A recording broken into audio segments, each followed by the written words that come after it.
बिस्मिल्लाहिर्रहमानिर्रहीम। अस्सलामु अलैकुम स्टूडेंट्स, उम्मीद है आप सब खैरियत से होंगे।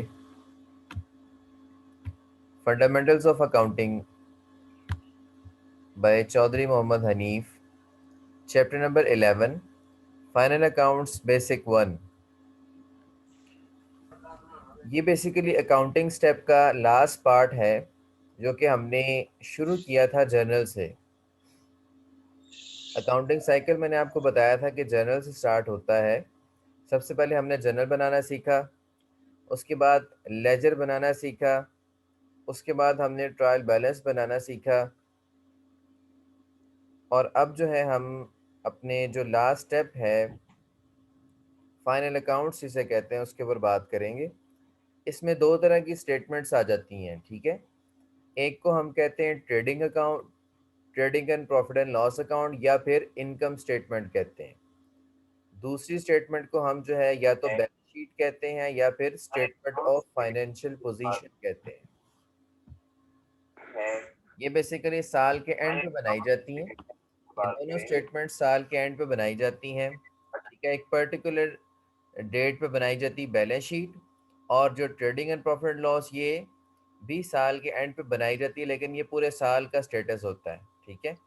बैलेंस शीट जो है वो एक ख़ास डेट का स्टेटस होता है, लेकिन जो trading and profit and loss है ये पूरे साल का स्टेटस, यानी कि पूरे साल में आपने जो ऑपरेशन परफॉर्म किए वो सारे के सारे यहाँ पे पुट की जाते हैं, एक्सपेंसेस, इनकम्स वगैरह। अब trading and profit and loss account का मकसद क्या होता है? ट्रेडिंग एंड प्रॉफिट लॉस बनाने का मकसद ये होता है कि हम ये जान सकें कि आया कि हमने अपने बिजनेस ऑपरेशन से प्रॉफिट कमाया है या लॉस। ज़ाहिरी सी बात है, अगर आपके बिजनेस में होने वाले एक्सपेंसेस ज़्यादा होंगे, ठीक है, और इनकम्स आपकी कम होंगी, ठीक है, तो इस तरह से आप लॉस को फेस करेंगे। और इसी तरह से अगर आपके बिजनेस में होने वाली इनकम ज़्यादा होंगी और एक्सपेंसेस कम होंगे तो फिर आप प्रॉफिट को फेस करेंगे, ठीक है। इसी तरह से बैलेंस शीट की हम बात करते हैं। बैलेंस शीट क्यों बनाई जाती है? बैलेंस शीट एक ख़ास डेट पर बनाई जाती है, लाइक साल के एंड पर बनाई जाती है, ठीक है, पीरियड के एंड होने पे। उसका मकसद ये होता है कि हम एक पर्टिकुलर डेट पे ये देखना चाहते हैं कि आया कि बिज़नेस के पास कितने असासे हैं और कितने वाजिबात उसके ऊपर हैं, यानी बिज़नेस के कितने एसेट्स हैं और बिज़नेस की कितनी लायबिलिटीज़ हैं। एक ख़ास डेट पे, एक पर्टिकुलर डेट पे हम ये स्टेटस चेक करना चाह रहे होते हैं।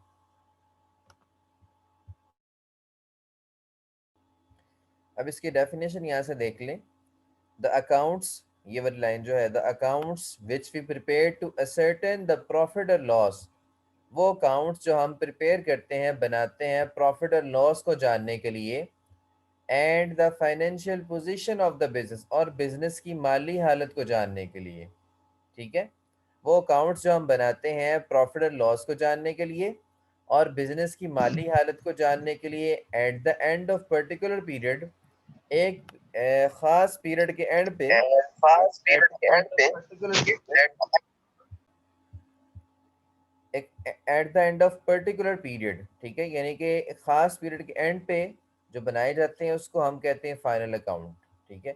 अब प्रॉफिट एंड लॉस को जानने के लिए हम बनाते हैं trading and profit and loss account, और financial position of business, business की माली हालत को जानने के लिए हम बनाते हैं बैलेंस शीट, ठीक है।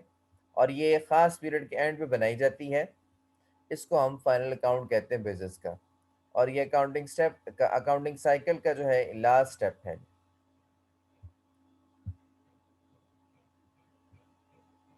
इसमें ट्रेडिंग अकाउंट बनाया जाता है और प्रॉफिट एंड लॉस अकाउंट बनाया जाता है, ठीक है। ट्रेडिंग अकाउंट आप अलग भी बना सकते हैं और प्रॉफिट एंड लॉस अकाउंट आप अलग भी बना सकते हैं, ठीक है। यहाँ पे एक स्पेसिमेन दिया हुआ है ट्रेडिंग अकाउंट का। अच्छा, अब आपके जो है ना,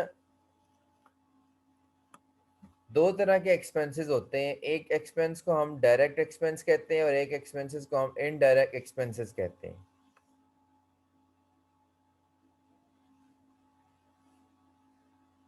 अब तवज्जो से सुनिएगा कि हम कौन से एक्सपेंसेस जो हैं वो ट्रेडिंग अकाउंट में लिखेंगे और कौन से एक्सपेंसेस जो हैं वो हम प्रॉफिट एंड लॉस अकाउंट में लिखेंगे। एक्सपेंसेस जो कि आपके सेलिंग पॉइंट तक पहुंचने से पहले पहले जितने भी आपके एक्सपेंसेस हो जाते हैं, ठीक है, वो सारे के सारे डायरेक्ट एक्सपेंसेस कहलाते हैं। ठीक है, अब ये सेलिंग पॉइंट से क्या मुराद है?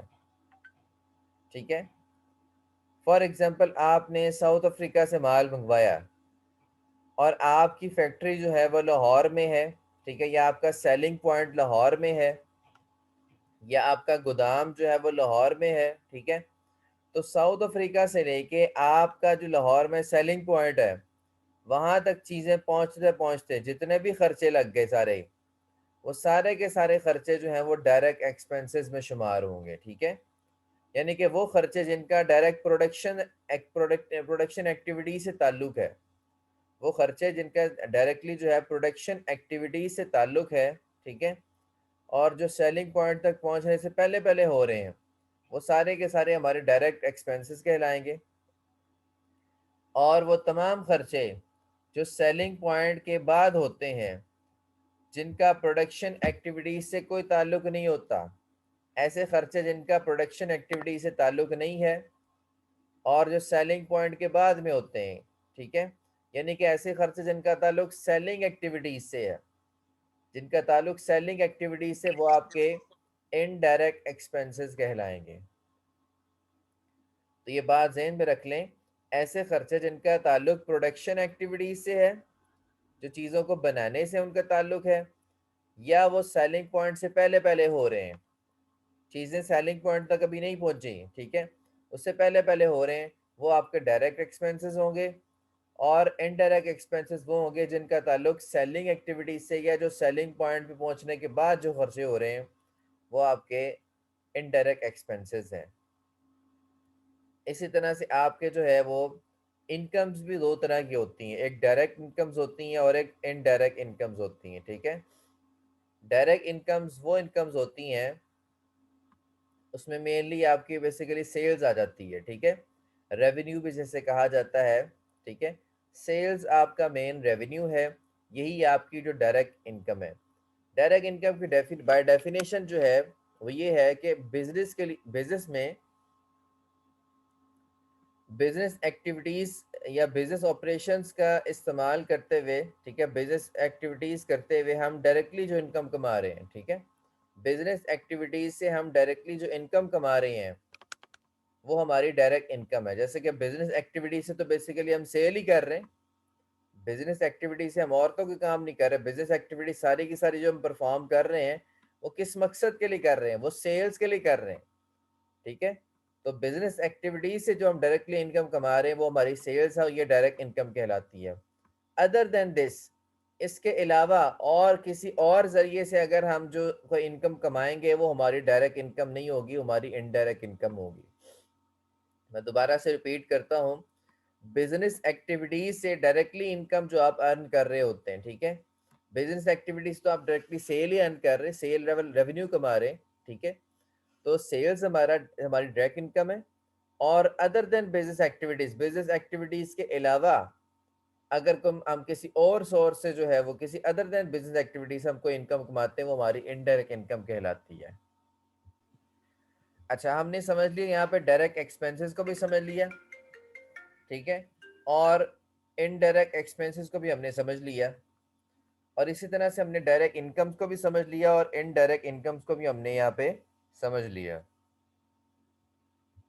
अब ट्रेडिंग अकाउंट जो होता है इसमें सिर्फ डायरेक्ट एक्सपेंसेस और डायरेक्ट इनकम्स आती हैं। ठीक है,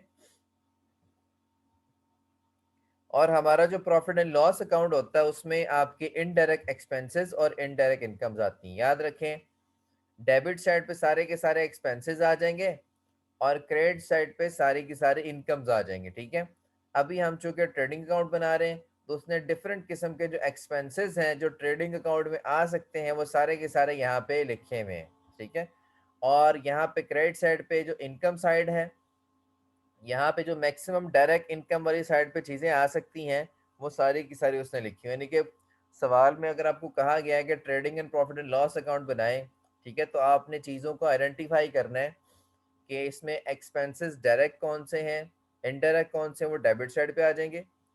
और डायरेक्ट इनकम्स और इनडायरेक्ट इनकम्स कौन सी हैं, ट्रेडिंग अकाउंट में कौन सी लिखनी है, प्रॉफिट लॉस में कौन सी लिखनी है, वो आपने यहाँ से आइडेंटिफाई करनी, ठीक है। अभी जस्ट हम ट्रेडिंग अकाउंट की बात कर रहे हैं जिसमें डायरेक्ट एक्सपेंसेस और डायरेक्ट इनकम का हम मुवाजना करेंगे। अगर तो हमारे डायरेक्ट एक्सपेंसेस ज़्यादा हुए और डायरेक्ट इनकम्स कम हुई तो हमारा जो प्रॉफिट आएगा उसको हम कहेंगे ग्रॉस प्रॉफिट।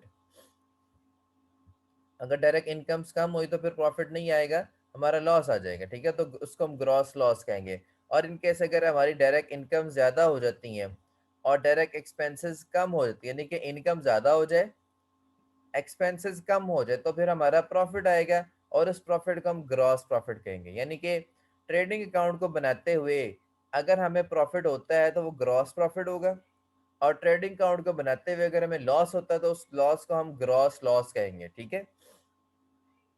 इसी तरह से अगर हम जब प्रॉफिट एंड लॉस अकाउंट बनाएंगे तो वहां पे जो हमें प्रॉफिट होगा वो हमारा नेट प्रॉफिट कहलाता है, और प्रॉफिट लॉस में जो लॉस होता है हमारा वो हमारा नेट लॉस कहलाता है, ठीक है। तो यहाँ पे हम चीज़ों को समझने की कोशिश करते हैं कि ट्रेडिंग अकाउंट में कौन कौन सी चीज़ें आ जाती हैं। यहाँ पर फॉर्मेट में बहुत सारी चीज़ें लिखी हैं लेकिन सवाल में इतनी चीज़ें नहीं आती, थोड़ी सी चीज़ें ही आएंगी आपको, ठीक है। तो लेकिन समझना सारी चीज़ों को है, आपकी कोई भी आ सकती है। सबसे पहले हमारा ओपनिंग स्टॉक होता है, ठीक है। ओपनिंग स्टॉक साल के शुरू में आपके पास जो स्टॉक पड़ा हुआ है, जो पिछले साल का क्लोजिंग था और इस साल का आपका ओपनिंग बन गया, ठीक है। पहले से जो आपके पास चीज़ें पड़ी हुई हैं, कुछ आपने मज़ीद परचेज कर ली हैं, ठीक है, वो भी यहाँ पे लिखेंगे। और जो परचेज रिटर्न्स हो गई हैं, जो चीज़ें आपने वापस कर दी हैं अपने सप्लायर को जो आपको अच्छी नहीं लगी, उनको परचेज रिटर्न कहते हैं, वो परचेजेस में से लेस हो जाएंगी यहाँ पे, ठीक है। यहाँ पे सारे के सारे एक्सपेंसेस आने हैं, ठीक है, ये परचेजेस भी एक्सपेंस है आपका। और परचेजेस रिटर्न्स को हम रिटर्न आउटवर्ड भी कहते हैं, इसका दूसरा नाम रिटर्न आउटवर्ड है, ठीक है। या फिर इसको हम यूँ भी कहते हैं रिटर्न्स टू क्रेडिटर्स और सप्लायर, यूँ भी ये इसका तीसरा नाम है, ठीक है। और अगर हमने कोई प्राइवेट परचेज की है, यानी कि मालिक ने अपने कोई घर की यूज़ के लिए जो है डोमेस्टिक पर्पज़ के लिए कोई चीज़ें परचेज की हैं, ठीक है, तो वो भी यहाँ से माइनस कर दी जाएंगी। उसके बाद goods taken away by the proprietor, ठीक है। अगर कोई ड्राइंग्स हो गई हैं, ठीक है, मालिक जैसे ड्राइंग करता है ना, कभी कैश ले जाता है घर और कभी गुड्स ले जाता है घर, ठीक है, तो वो अगर अगर गुड्स ले गया घर चीज़ें तो वो भी यहाँ से माइनस कर दी जाएंगी, ठीक है।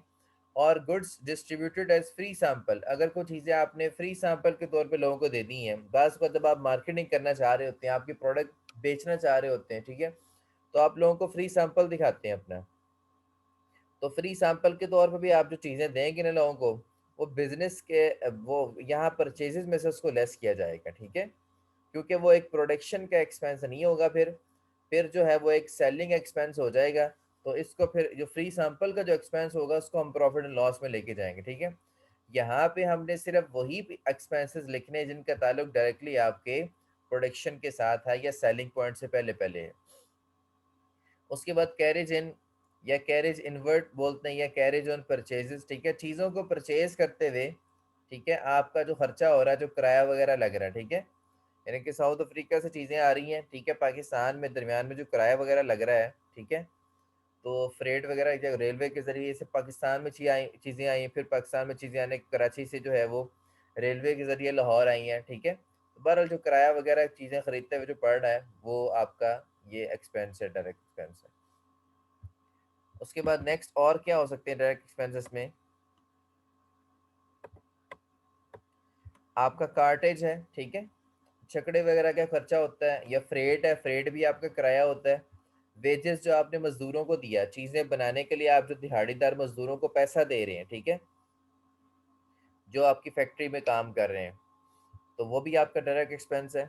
वेजेस एंड सैलरीज, फैक्ट्री में जो काम कर रहे हैं चीज़ें काम कर रहे हैं लोग, ठीक है, जो चीज़ें बना रहे हैं उनको जो आप सैलरीज वगैरह दे रहे हैं, जो इनका प्रोडक्शन से, आप ये जो सैलरीज हैं इनका ऑफिस से ताल्लुक नहीं है, सेलिंग डिपार्टमेंट से ताल्लुक नहीं, ये जो सैलरीज हैं इनका प्रोडक्शन डिपार्टमेंट जो प्रोडक्शन मैनेजर काम कर रहा है, ये जो सुपरवाइजर्स काम कर रहे हैं उनकी सैलरी है, ठीक है, तो ये भी डायरेक्ट एक्सपेंस में आएगी। इस तरह एड आउटस्टैंडिंग वेजेस, अगर कोई ऐसी वेजेस हैं जो अभी आपने अदा नहीं की तो आपके लिए लायबिलिटी है, ठीक है, उसको भी आप यहाँ पे वेजेस में ऐड करेंगे। ये एडजस्टमेंट बेसिकली इसके हवाले से नेक्स्ट चैप्टर है, इसको हम जो है वो स्टडी करेंगे बाद में। उसके बाद टू रेलवे चार्जेस है, ठीक है, रेलवे पे जो आपने चीज़ें मंगवाई हैं तो उसका जो किराया वगैरह, लैंडिंग एंड वॉरफेयर चार्जेस होती हैं, ठीक है, वॉर्फ यानी कि लैंडिंग, और आप जब बाहर से चीज़ें मंगवा रहे होते हैं तो उस वक्त आपको ये खर्चा फेस करना पड़ता है, ठीक है, लैंडिंग का और वॉरफेज का। वेयर हाउस का, चीज़ों को गोदाम, वेयर हाउस होता है गोदाम वगैरह, वेयर हाउस में या गोदाम में रखने का जो खर्चा हो रहा था चीज़ों का, ठीक है, यानी कि पोर्ट पे जब आप चीज़ें मंगवाते हैं ना, जब आप समंदर के ज़रिए समुद्री रास्ते से जब आप चीज़ें मंगवा रहे होते हैं, फॉर एग्जाम्पल आपने साउथ अफ्रीका से चीज़ें मंगवाई हैं, ठीक है, या किसी और यूरोप से चीज़ें मंगवाई हैं, तो समुद्री रास्ते से चीज़ें आ रही हैं, ठीक है, तो ये खर्चे वहाँ पे होते हैं, लैंडिंग एंड वॉरफेयर चार्जेस, ठीक है।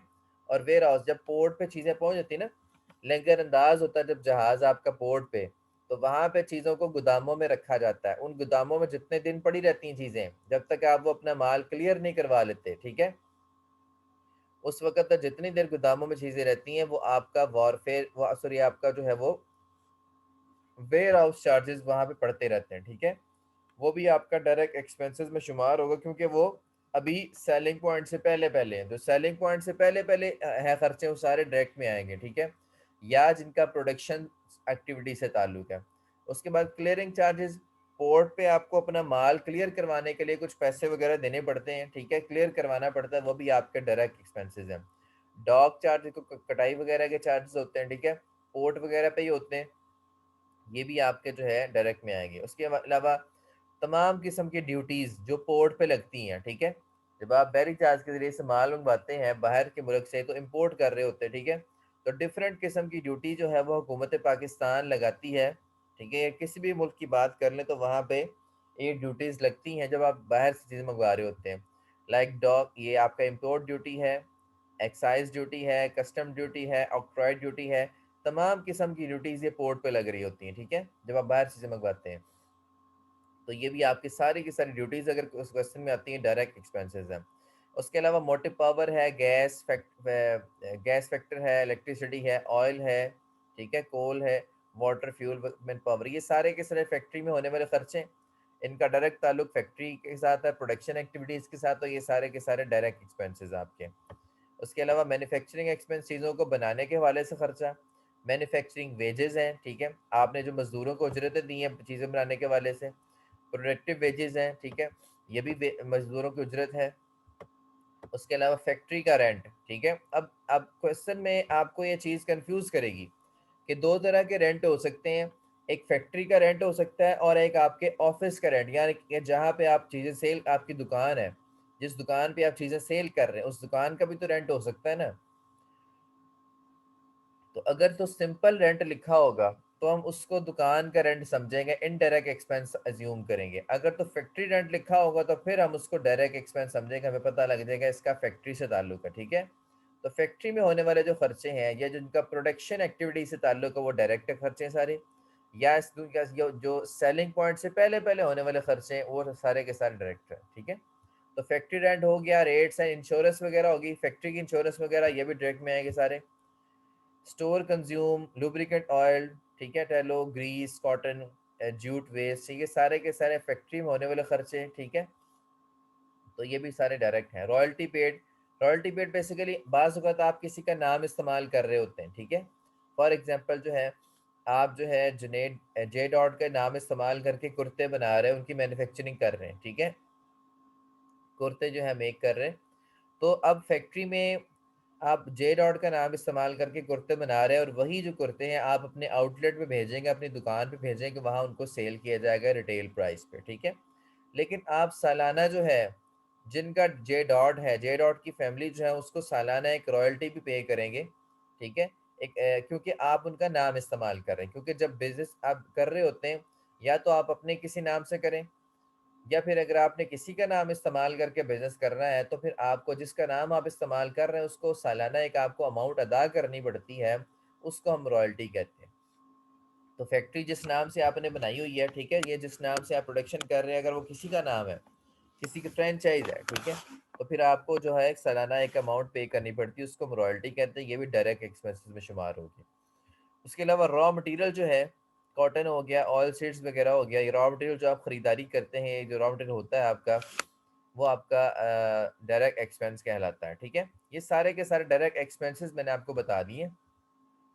अब आते हैं जी अपने डायरेक्ट इनकम्स के ऊपर। ठीक है, मेनली डायरेक्ट इनकम्स में क्वेश्चंस में दो चीज़ें मेनली ज़्यादा आती हैं, एक तो सेल्स आती है और एक आपका क्लोजिंग स्टॉक आता है। ठीक है, यहाँ पे भी वही लिखी है। ठीक है, सेल्स लिखा हुआ है, सेल्स आपका अच्छा, ये डायरेक्ट इनकम्स है। यहाँ पे हमने सारे डायरेक्ट एक्सपेंसेस पढ़े और ये सारी की सारी आपकी डायरेक्ट इनकम्स है। डायरेक्ट इनकम्स कौन सी होती हैं? बिजनेस एक्टिविटीज के जरिए से डायरेक्टली इनकम जो आप कमा रहे हैं, यानी ऐसी इनकम जो आप बिजनेस डायरेक्ट बिजनेस एक्टिविटीज से कमा रहे हैं, या आप ये जो चीज़ें मैन्युफैक्चर कर रहे हैं, फैक्ट्री में काम कर रहे हैं। ठीक है, तो डायरेक्टली बिजनेस एक्टिविटीज से जो आप इनकम कमा रहे हैं वो आपकी जो है डायरेक्ट इनकम कहलाती है। ठीक है, और अब बिजनेस एक्टिविटी से डायरेक्टली जो आप इनकम कमा रहे हैं, जाहिर बात है वो सेल्स ही है। ये जितने भी हम काम कर रहे हैं, ये जितना भी हम कोशिश कर रहे हैं, ये सारे के सारे एक्सपेंसेस हम क्यों कर रहे हैं?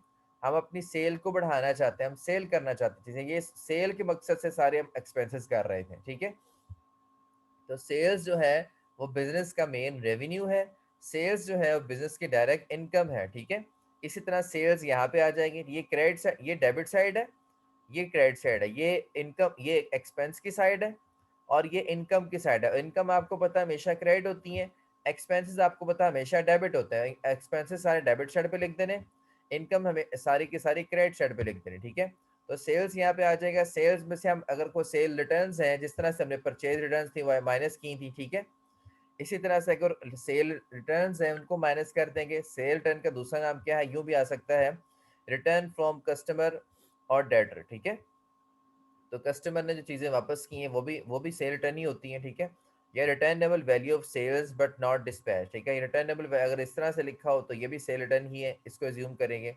या फिर इसका एक और नाम होता है जी, जैसे हमने यहाँ पे इस्तेमाल किया था ना रिटर्न आउटवर्ड। ठीक है, तो क्वेश्चन में आपको रिटर्न इनवर्ड भी आ सकता है। ठीक है, रिटर्न इनवर्ड होगा तो वो भी सेल रिटर्न से कहलाता है। जिस तरह कि यहाँ लिखा था ना रिटर्न आउटवर्ड, ये परचेज रिटर्न थी। ठीक है, आउटवर्ड से मुराद जो चीजें आपके बिजनेस से बाहर जा रही, आउट हो रही हैं। ठीक है, अब चीजें आउट वही होंगी जो कि आपने परचेज की होंगी और उनको आपको पसंद नहीं आई, आपने दोबारा वापस कर दी।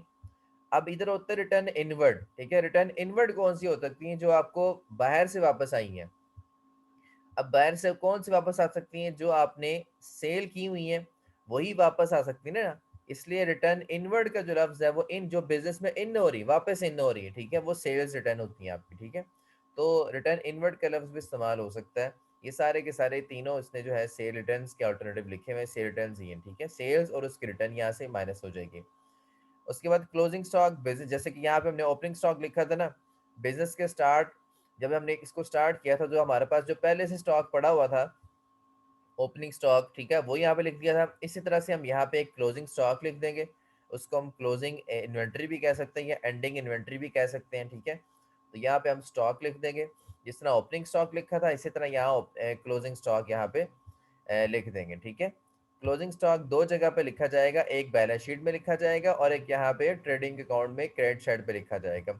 यहाँ पे सेल्स आ जाएगी, क्लोजिंग स्टॉक आ जाएगा, और अगर कोई चीज़ें आपकी जो है वो आपकी आग से जल गई हैं। ठीक है, loss of stock by fire, आपका कुछ स्टॉक वगैरह जो है वो आपका जल गया है, आग से जल गया है, तो अगर ये आपका एबनॉर्मल लॉस है, ये काफ़ी हैवी लॉस होता है। ठीक है, तो इसको भी हमने इस साइड पे लिखना है। ठीक है, क्योंकि हैवी लॉस जो हम यहाँ पे एक्सपेंसेस में डाल नहीं सकते, अगर एक्सपेंसेस में डाल देंगे तो यहाँ पे हमारा जो है वो हैवी लॉस की वजह से हमें जो है वो एक्सपेंसेस ओवर स्टेट हो जाएंगे, काफ़ी ज़्यादा बढ़ जाएंगे, और हमारा जो है ओवरऑल भी लॉस ही आ जाएगा। इसलिए जो आपका अगर दौराने साल अगर कोई चीज़ आपका हैवी लॉस हो जाता है ना, तो फिर आप उस हैवी लॉस को एक्सपेंसेस में कंसिडर नहीं करते। ठीक है, यहाँ पे उसको आप साइड पे कर देते हैं। ठीक है, अकाउंटिंग का एक मैचिंग कॉन्सेप्ट है।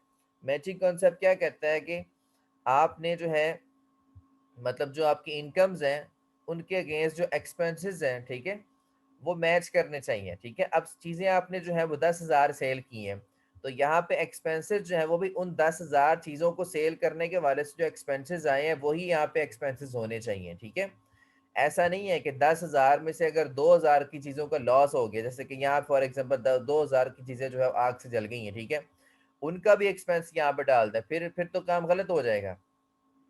अगर अब वो जो चीज़ें जल गई 2000 की, उनका एक्सपेंस भी यहाँ डाल देंगे, तो इसका मतलब ये होगा चीज़ें आपने 8000 सेल की हैं और खर्चा आपने यहाँ पे 10,000 का डाल दिया, ठीक है। ऐसा नहीं करना है। अकाउंटिंग का मैचिंग कॉन्सेप्ट ये कहता है कि जितनी चीज़ें आपने सेल की हैं उतनी ही चीज़ों का खर्चा यहाँ पे डलना चाहिए, ठीक है। उसके अलावा अगर कोई चीज़ें एक्स्ट्रा आपकी हैवी लॉस हो गया है, आपकी चीज़ें जल गई हैं या एक्सीडेंट हो गया, ठीक है, तो वो चीज़ें आपने अलग से इनकम साइड पे लिख देनी है, उनका खर्चा आपने यहाँ पे नहीं डालना। यहाँ पे सिर्फ डायरेक्ट साइड पे जो है, डायरेक्ट एक्सपेंसेस वाली साइड पे सिर्फ वही चीज़ों का खर्चा आएगा जितनी आपने सेल की है। ये मैचिंग कॉन्सेप्ट कहता है। अदर देन दिस, अगर कुछ चीज़ों का लॉस वगैरह हो गया है तो फिर आपने जो है उनको इस साइड पे, क्रेडिट साइड पे लिख देना है, ठीक है। अब क्या होगा, ओवरऑल सारी चीज़ें हमने लिख ली यहाँ पे, तो हम देखेंगे हमारे डायरेक्ट एक्सपेंसेस ज़्यादा हैं या डायरेक्ट इनकम ज़्यादा। अगर तो आपके डायरेक्ट इनकम वाली साइड ज़्यादा है, ठीक है, तो फिर आपका जो है वो प्रॉफिट आ जाएगा, इस साइड पे आएगा, ठीक है। और अगर आपकी एक्सपेंसेस ज़्यादा हैं तो इनकम्स कम है, तो आपका लॉस आ जाएगा, जैसे कि यहाँ पे लिखा है by gross loss to profit loss account, ठीक है। यहाँ पे आपका ग्रॉस लॉस जो है वो बैलेंस आ जाएगा। और अगर प्रॉफिट आता है तो प्रॉफिट को आप किस तरह से लिखते हैं, ये देखिए यहाँ प्रॉफिट इस साइड पे आएगा। प्रॉफिट जो है इस साइड, इनकम साइड अगर बड़ी है तो प्रॉफिट यहाँ पे आ जाएगा, ठीक है। और अगर एक्सपेंस साइड बड़ी है तो लॉस इस साइड पे आ जाएगा, ठीक है जी। तो यहाँ तक अगर आप लोगों को समझ नहीं है तो आप लोग क्वेश्चन कर ले। Thank you so much.